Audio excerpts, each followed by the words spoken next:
I think that right now we're all the media. Everyone is the media, no matter what you do and where you are in the world. We all have a voice. We all have a platform. And the question really is, how are we going to use it? And how are we going to use it in an authentic way so that not only we can carry a message powerfully, but how we can truly be seen? By pressing play on this video, you've already started manifesting. Hear me out. You've sent a message to the universe that you are 1000% ready to skyrocket your desires, that you're ready to manifest, that you're ready to attract your greatest dreams. I'm Gabby Bernstein. I am the author of The Universe Has Your Back, the #1 New York Times bestselling book, all about manifesting. Super Attractor, all about manifesting. I'm the author of 10 best-selling books. I was featured on Oprah by the time I was 30 years old. I have this beautiful, magnificent life, personally and professionally. And I've done it through the art of manifesting. You've already started your journey by pressing play, and I want to take you to the next level. Click the link in my description and get 2 of my best free manifesting meditations. These meditations are going to super attract your energy and get you into alignment with what you desire. Click that link in my description. Gabrielle Bernstein, a role model for spiritual seekers. Jen. Gabby, I love you. I love you. So I never record an intro before I start a show. I just kind of either go into it or I'll record the intro later. But I have a feeling that this passage I just read on the back cover of your new book, oh my God, is possibly a really powerful way to introduce this conversation. Okay, so here we go. Do you feel like you're hiding in the shadows and not living up to your true potential? Do you lack the confidence to show the world who you really are and build a business that you really want? Do you want to stop comparing yourself to other people on social media and start feeling empowered in your own personal journey? If you answered yes to any of those questions, then this is the conversation you want to listen to. Then this is our moment. I have a lot of experience witnessing women in particular in this field of maybe being a coach or in the wellness space or wanting to step out with an entrepreneurial venture, or even folks just wanting to have a greater voice in the work that they do.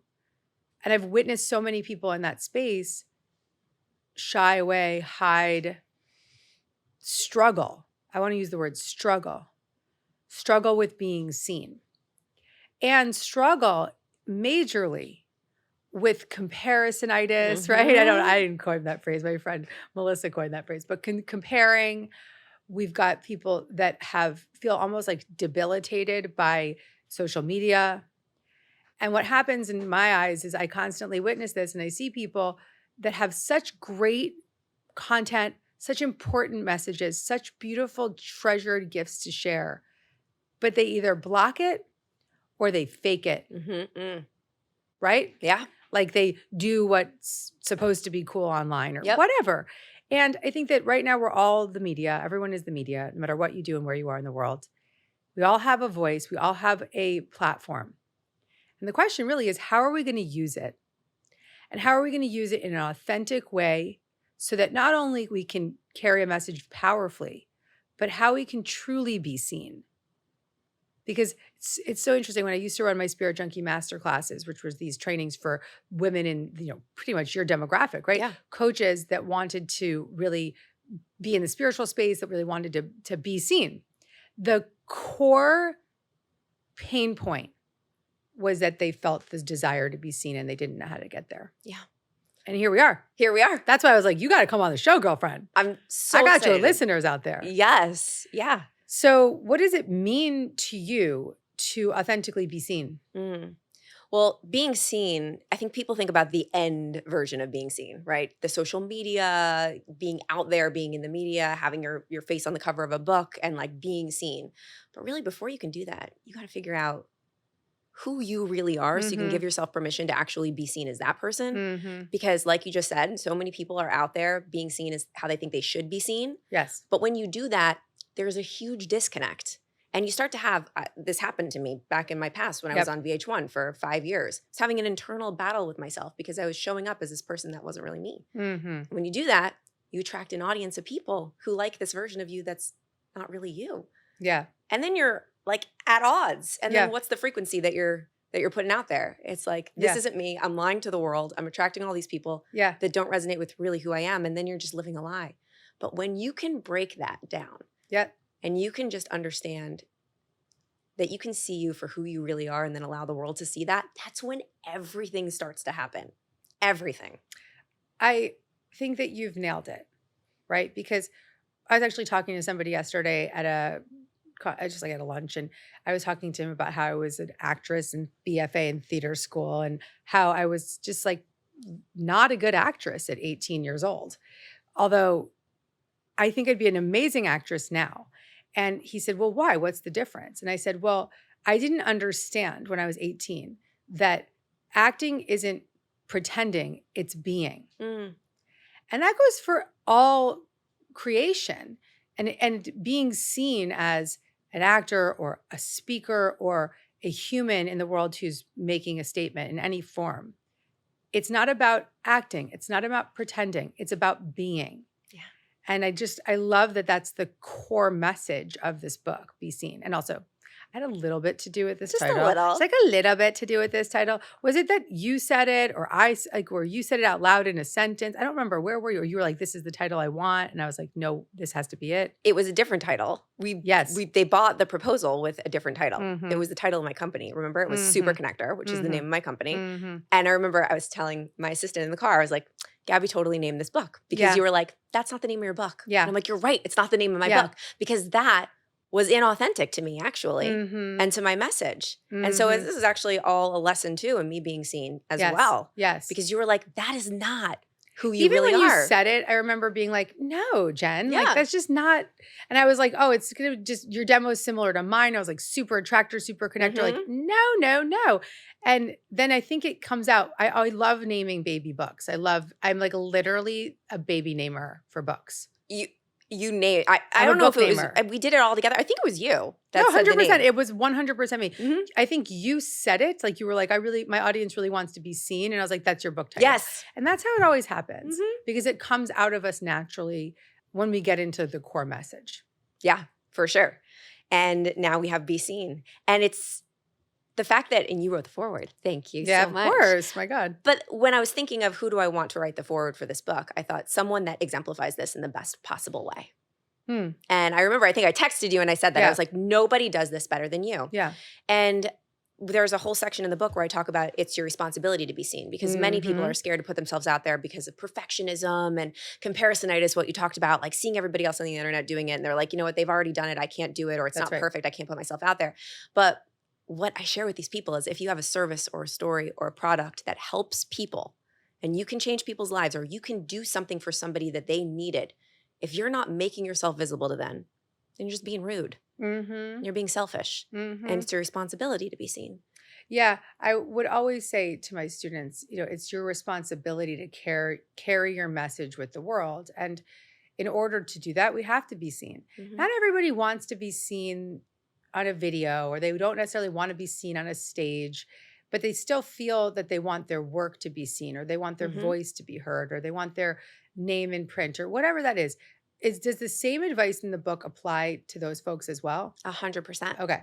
Because if you're in, let's just say you're in your family, you want your family and your loved ones and the people in your community to yes. see you for who you really are. Mhm. And you want to be able to see the life that you desire. And in order to do that, you have to show up as who you really are and allow them to see you because everything starts to happen that way. And Yeah. I know that there's so many people listening, including myself, talking to you right now, that if you didn't make yourself visible in all the ways that you did, and leading up even before you were this big name in the space and before you were doing videos and stages and all of that, just making your work seen, even in small rooms, even around, it's a snowball effect that happens when you start to be visible. And because of that, so many people have created things like books as a result of you being seen. I wouldn't be sitting here if you didn't make yourself visible to me because you've helped me so much in my journey.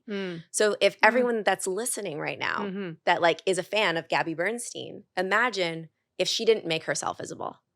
Oh, totally. I think that, in the speaking space, we have this thing that we say where it's you go first. Yeah. So by getting on the stage and bravely going first, saying XYZ, my sobriety, trauma, speaking truth, Mhm. it gives people permission to recognize their own truth. So I just appreciate yes, it's nice to have the confidence to be seen and the confidence to step onto a stage and make an impact. But the biggest part is to help people recognize themselves in you. And you can't have that unless you're in your own authentic, grounded state. Mhm. And so what would be some of your methods, and there's a lot in this book, for you say like, I love your mic checks, it's like, but like checking in with yourself. Am I in my authentic self or am I not? And how Mhm. would you decipher that and really exercise that in your own life personally?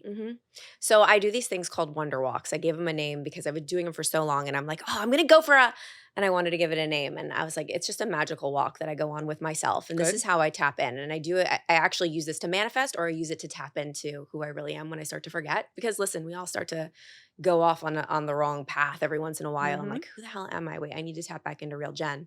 And so I do these walks, and I used to do them without realizing what I was doing. And I would, when I was single, like I don't know, it was like 7, 8 years ago when I was trying to manifest my love and my business and my job and everything that I wanted. On Saturday night, I would take the subway all the way down here, downtown. I lived on the Upper West Side, and all my friends would be out hanging out, partying, and I'd be like, nah, I'm good. I would go on a date with myself, and I'd put my headphones in, and I'd walk from downtown West Village all the way to the Upper West Side with my headphones in, listening to, and this is when I wanted to tap into like, who are you really, Jenny? Because I Mhm. had lost myself for a while. And I'd listen to like The Little Mermaid Oh, you're so and cute. Annie and Yeah. all the songs that I listened to when I was a little girl. And I would listen to them and I would feel the feelings of like real Jen, the real core of who I really am, like little me, who didn't care if my belly was hanging out or if Mhm. my hair was a mess or if someone was judging me. I would sing and dance on every table and I'd be like, everybody look at me. And I was so seen as exactly who I was. I didn't care yet. The Mm. conditioning didn't happen yet. Yeah. So I would walk and listen to like Under the Sea, and no one in New York cares if you're like talking to yourself or like, No. no one cares. And tap back into real Jen. And then I would feel that. And it's called setting the scene in the book. Yeah. And sense all those feelings and embody that person. And I would just take a walk as that person. I would practice being real Jen. And that would follow me for at least the rest of the week where I would tap back in, oh, she wouldn't do it this way. She would do it this way. And the more that you practice being your most authentic self, we get good at what we practice, right? The Mhm. better we get. And then I Mhm. stop caring what other people think. And I tap back into who that girl is at her core, little Jenny. Wow. What you're saying is extremely profound because it's yes, it's a manifesting technique, right? You're feeling into the Mm-hmm. feeling and you're remembering and you're cultivating it in the walk. So the physicality, the emotion of listening to the music, the repetitive thinking, it's a reprogramming. So that's all manifesting. But what you're also saying, which I don't know if you even realize, is extremely psychological and therapeutic and almost neural reconditioning, right? Because what's happening is when you tap back into that innocence, you're returning to yourself, as it says in IFS, self with a capital Mm-hmm. S. And self is the youthful, creative, confident, calm, connected, committed part of you, the courageous part of you. And what it really is, it taps you back into the innocence of our childhood before we became burdened. Yeah. And you used a different word. You said before the programming, Conditioned. the conditioning. Yeah. Mm-hmm. Yeah. And listen, I think that sometimes people may not have the ability to sort of go right into that. Yep. But the fact that you did is excellent because you're tapping into that innocence. And that innocence is exactly what makes a great speaker a great speaker. It's what makes a friend the most fun friend in the room because they're joyful and they're innocent. I love that. If you like this video and you want to get more Gabby, check out the next one right over here.